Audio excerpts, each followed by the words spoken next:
Magandang araw po, welcome po sa aking channel, Noob9 TV. Patalasasan po, meron po ba kayong mga properties na napapabayaan or non-performing assets? Plano nyo ibenta, pero wala kayong oras sa pagbenta nito. Kung ito'y pagkakatiwala nyo po sa amin, tawag lang po kayo sa aking numero, usap po tayo, gawan ko po ng video for free. Yes, libre po, wala po kayong babayaran. Tutulungan pa namin kayong mabenta ang inyong property. Kami na po bahala sa marketing, sa boosting, or paid ads, even sa tripping, hindi na po kayo mapapagod sa pag-entertain ng mga buyers. Kami na po bahala sa lahat. Tawag lang po kayo. Nandito po tayo ngayon sa Cavite, kung saan meron po tayong bagong video presentation, isang hotel, resort, at events place. Ito po ay operational at income generating ang property na to. Ang lot area po nito ay 3,243 square meters. Nandito po tayo sa poolside kung saan ito po yung main pool. Ang lalim po nito is 4 to 6 feet. Then meron pong slide dito. Ang tawag nila is octopus slide. At meron din pong kiddie pool dun sa kabilang side na 3 feet. Meron din po itong pavilion or events place na kakasya or kayang mag-cater ng 500 guests. Mga okasyon gaya ng kasal, binyag, birthday, reunion, seminar at iba pang special occasion. Mag-iikot po muna tayo. Ito po yung stairs papunta sa view deck.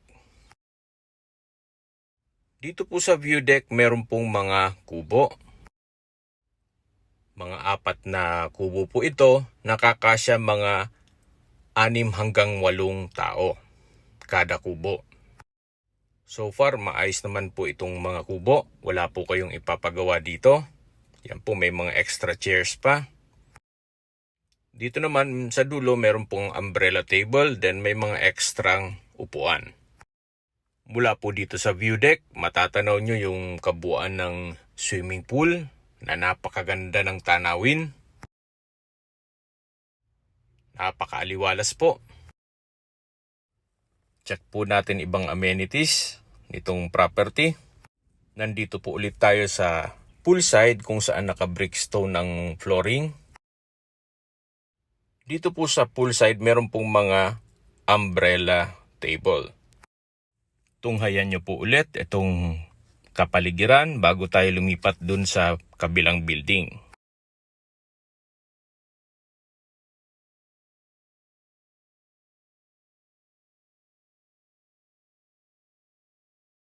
Meron pong old house dito sa kabilang side, yung may gate na yan, kung saan kasama pa rin po yan. Malaking bahay po yan.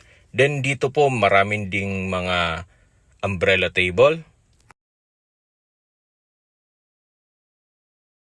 Dito po sa side meron pong private pool, then cabanas at mga private rooms na air condition. Nakakasya po ang 4 to 5 person per room. Kung sakali po ang magiging guest nyo ay gustong private pool, ito po yung pwede sa kanila. Then ito po yung mga cabanas. Meron na ring table sa gitna. So far, maayos din. Pati mga pintura. Wala rin kayong papagawa dito. Mga 5 cabanas po yan hanggang dito sa dulo. Mas malaki po yung cabanas dito sa side na to. Then dito po yung shower room.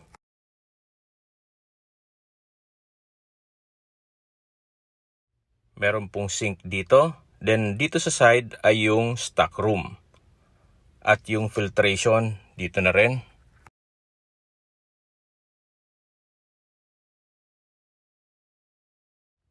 Mula po dito sa dulo, ito po yung view. Napakaganda po.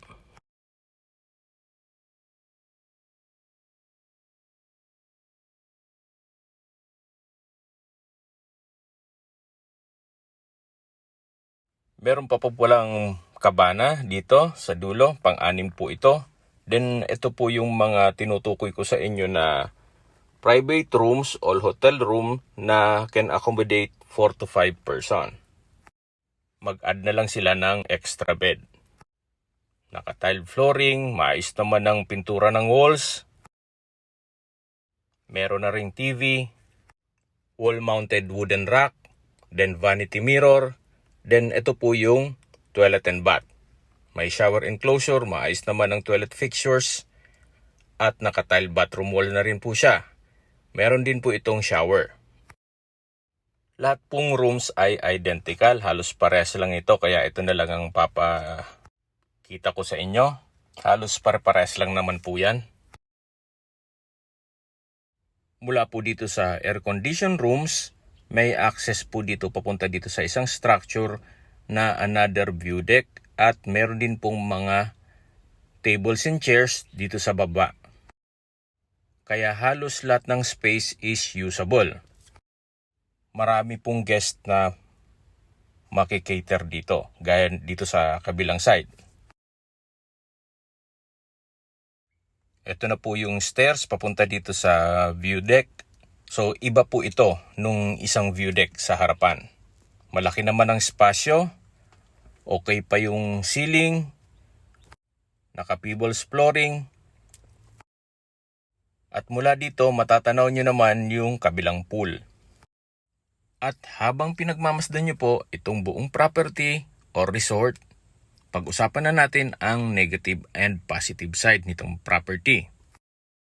Sa positive side, kita nyo naman, napakaganda nitong resort, wala kayong ganong ipapagawa, at once na na-acquire nyo to, supervision nyo na lang ang kailangan.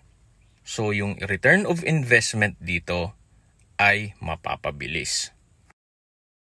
Kumbaga hindi po tulog ang pera nyo dito.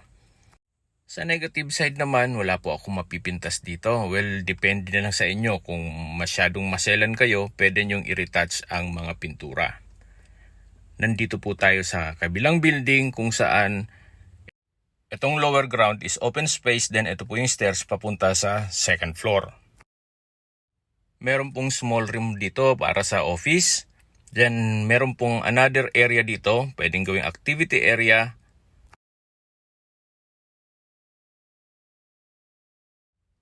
At mula po dito, matatanaw nyo naman yung kabilang pool na meron pong slide. Dito po sa malaking building, maayos naman ang structure. Okay naman ang mga ceiling.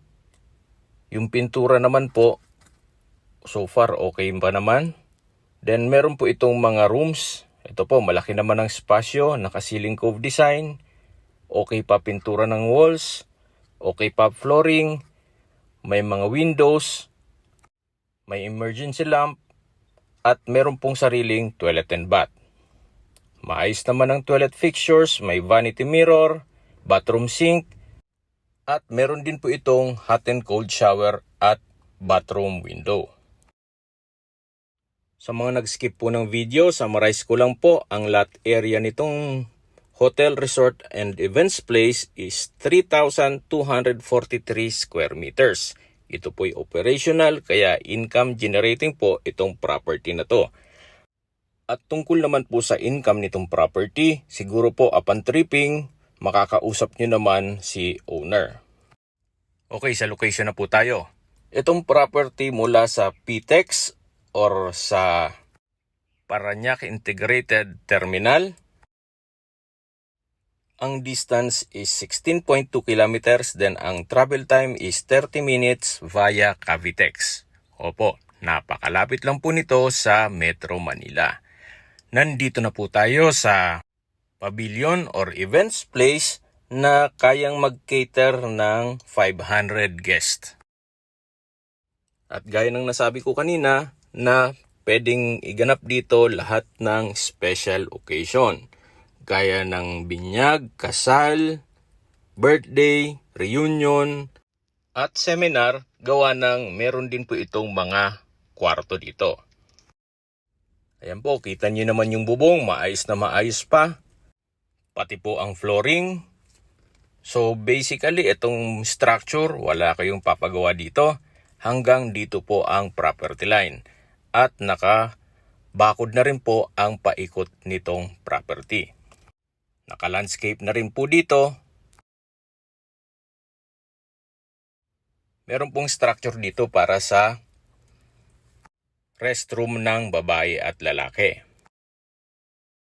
So far, maayos din po ang toilet fixtures at itong structure. Meron pong old house dito sa loob ng property kung saan ito'y livable pa naman at hindi lang natin ma-shoot kasi dun mismo nakatira si owner. So, bigyan po natin ng privacy muna sila. Pero upon tripping, kung interesado po kayo, pwede naming i-present ito sa inyo. Okay, sa presyo na po tayo. Ang original price po nito ay 75 million pesos. Ngayon po, nag-markdown price na po si owner sa 70 million pesos. Kung may mga katanungan po kayo, tawag lang po kayo sa aking numero. At sa mga kababayan naman natin na sa ibang bansa, meron pa akong Telegram. Sa mga iPhone user man, may message. Meron din pong Imo, Skype, Viber at WhatsApp. Same number lang po, 0917-316-3399. Sa mga nagtatanong naman po ng aming Facebook, meron po aming Facebook page na Nov9TV at Facebook Reels Video. Meron din pong TikTok at Instagram. May ibang YouTube channel po kami na Nov9TV channel at Nov9TV listings. Sana po naibigan nyo ang video presentation. Paki-like and subscribe na lang po sa aking channel para ma-update din po kayo sa aking future listings. Kung sakali po hanap nyo yung mas malaking sukat ng lupa, meron din po kami ibang listings na pwede nyo pagpilian. Huwag po kayong mag-atubiling tumawag sa amin, then let us know your budget para malaman namin kung anong property pwede naming elok sa inyo. Sa lahat pong viewers, subscriber at nagtiwala po sa amin, salamat po sa suporta. Ingat po kayo lagi at yung pamilya. Maraming salamat po.